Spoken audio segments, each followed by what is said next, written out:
우리에게 주시는 말씀은 계속해서 출애굽기 21장에서 23장까지의 말씀입니다. 함께 읽으실 본문은 출애굽기 23장 1절에서 14절까지의 말씀을 함께 읽겠습니다. 출애굽기 23장 1절에서 14절까지 말씀입니다.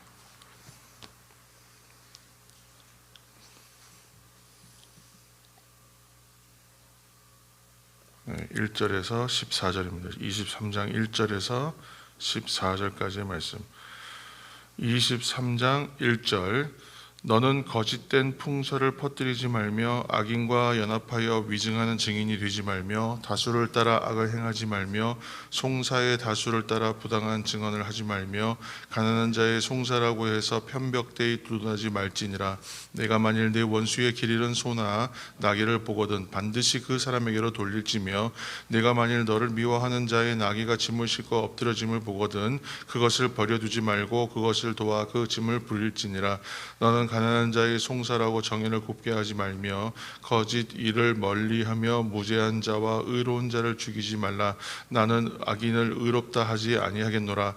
너는 뇌물을 받지 말라. 뇌물은 밝은 자의 눈을 어둡게 하고 의로운 자의 말을 굽게 하느니라. 너는 이방 나그네를 압제하지 말라. 너희가 애굽 땅에서 나그네 되었을진즉 나그네의 사정을 아느니라. 너는 6해 동안은 너의 밭에 너의 땅에 파종하여 그 소산을 거두고 7째 해에는 갈지 말고 묵혀두어서 내 백성의 가난한 자들이 먹게 하라. 그 남은 것은 들짐승이 먹으리라. 내 포도원과 감람원도 그리할지니라. 너는 6해 동안에 내 일을 하고 7째 날에는 쉬라. 내 소와 나귀가 쉴 것이며 내 여종의 자식과 그 나그네가 숨을 돌리리라. 나는 내게 이른 모든 일을 삼가 지키고 다른 신들의 이름은 부르지도 말며 내 입에서 들리게도 하지 말지니라. 너는 매년 3번 내게 절기를 지킬지니라. 아멘. 시내산에서 받은 언약 곧 10계명을 중심으로 해서 이제 그 파생된 언약의 이야기들 계속 이제 그 부분들을 다루고 있는 부분이죠. 시내산 언약의 이야기가 계속 되고 있는데 19장부터의 이제 19장에서 24장까지의 내용은 계속 이렇게 이제 율법에 대한 소개를 하는 것이고 이제 25장부터는 이제 성막에 대한 이야기로 전환되죠. 그래서 19장까지부터 이제 이루어지는 이 율법에 대한 이야기를 오늘 좀 나눌 텐데 하나님께서 자신의 백성, 이제 친백성, 뭐 인을 쳤다, 도장 찍었다 이래가지고 이제 하나님의 인친 백성 또는 친백성.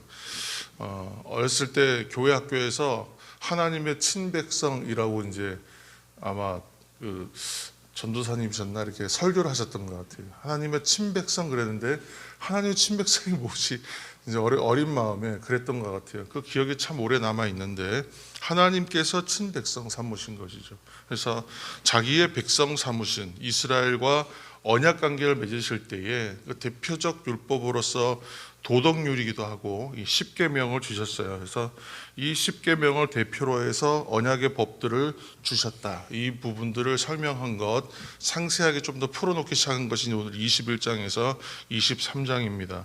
대부분 약자를 보호하고 소외된 사람이 없게 하고 하나님의 백성으로서 좀 품위와 품격 또 그 수준 하나님께서 원하시는 것이 어떠한 모습이냐에 대해서 이 법들을 이제 읽어보면 하나님께서 주신 마음을 알 수가 있죠.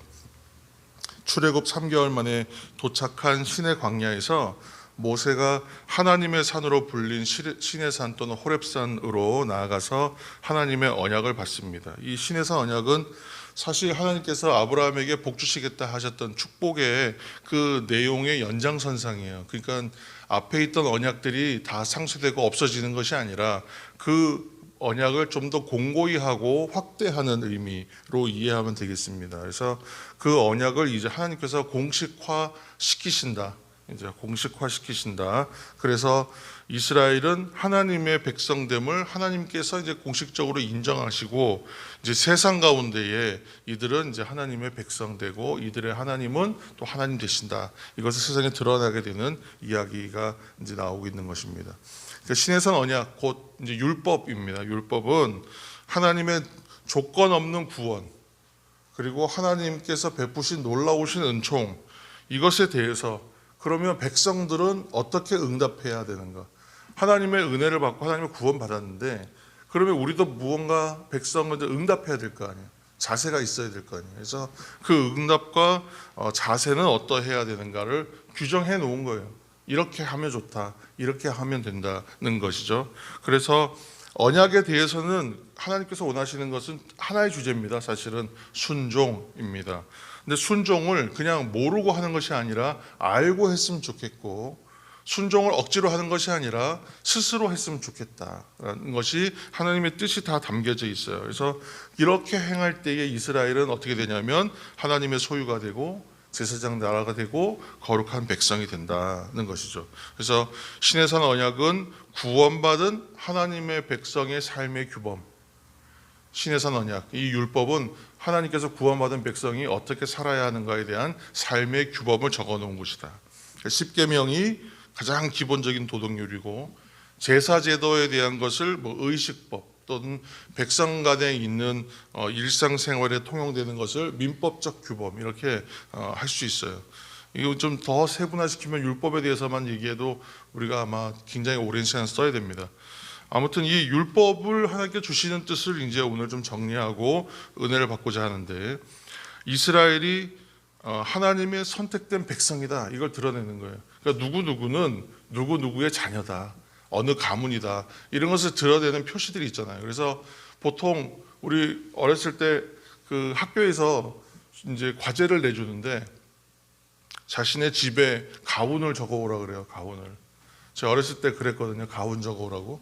그러면 집에 뭐 특별한 가훈이 없으면 만들어 가야 되잖아요. 그래서 무엇이 좋을까 이렇게 생각해 본 적이 있어요. 우리 집의 그럼 특징은 뭐냐? 우리 부모님의 가르침에 의미는 어떤 것이 대표적인 의미인가? 거짓말하지 말라고 하셨던 건 기억나거든요. 그러니까 거짓말을 하지 말자, 이렇게 적어갔던 기억이 납니다. 그러니까 하나님께서 이스라엘이 하나님의 선택된 백성이라는 것을 이제 알게 하는 것이 율법의 뜻이에요. 경건한 삶의 기준으로 정하신 것이고, 그래서 이걸 잘 지키면 하나님의 복을 누리는 백성이 된다. 그리고 이 백성들은 어떠한 백성인가? 최소한 이방의 신들을 따르는 그런 이방 족속과는 구분되고 분리되는 사람들이다. 그래서 이를 통해서 하나님의 영광과 거룩함을 드러내시고자 한다. 이 율법의 의미와 적용이 그러한 의미가 있어요. 그래서 장차는 더 큰 이제 구속사적 의미에서는 이 율법은 장차 이스라엘 또는 하나님의 백성들로 하여금 장차 이제 오시는 그리스도의 오심을 준비하기 위한 어떤 기초라고 이제 하는 의미도 있습니다. 그런데 이 율법은 분명히 한계가 있어요. 그래서 사도 바울이 갈라디아서 3장에서 그런 말씀을 해요. 갈라디아 3장 24절 25절 제가 말씀 한 절 읽겠습니다. 이같이 율법이 우리를 그리스도께로 인도하는 초등교사가 되어 우리로 하여금 믿음으로 말미암아 의롭다함을 얻게 하려 함이라. 믿음이 온 후로는 우리가 초등교사 아래에 있지 아니하도다. 아멘. 예전의 성경에는 이 초등교사라는 부분을 몽학선생이라고 했습니다. 몽학선생은 바울 사도가 있었던 그 로마 시대 그 당시에 어린 아이들이죠. 귀족들 가문에 어린 아이들을 특별히 훈련시키는 훈육교사 또는 훈육교사를 담당하는 노예, 훈련된 노예, 그 사람들을 가리켜서 몽학선생이라고 했어요. 초등교사. 그러니까 어린이가 이제 상속자가 있는데 집안에서 이제 상속받는 수준까지 자라가게 하기 위해서 이 아이를 전문적으로 따라다니면서 가르치는 그런 율법 교사처럼 이제 있는 것이죠. 교사인 것이죠. 그러므로 아이가 이제 성숙해지면 더 이상 몽학 선생, 초등교사는 필요가 없어요. 그것처럼 율법은 이스라엘이 영적 아이와 같기 때문에 주시는 것이고, 그러므로 율법의 관점에서는 장차 자랄 때까지 그리스도의 오심을 준비하는 과정으로 인도하는 그러한 몽학 선생과 같다는 거예요.